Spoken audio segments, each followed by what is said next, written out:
Sunt Aian și astăzi suntem la taraba lui iSilent. Uitați-l acolo pe iSilent realul.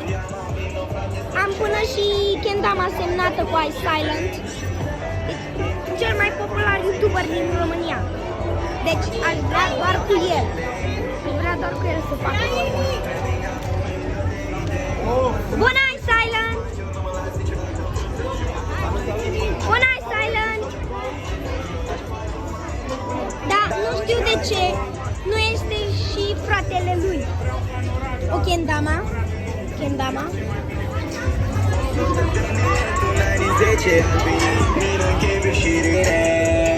iSilent, iSilent. Yo, hai să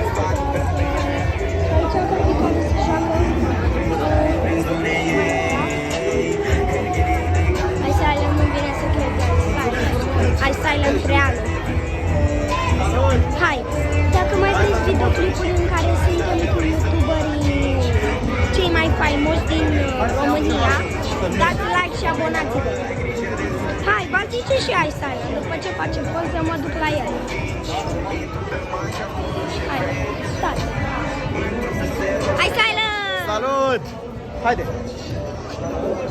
Trebuie să închid, prieteni. Pa, dacă mai vreți să fac videoclipuri cu iSilent, dați like și abonați-vă. Pa!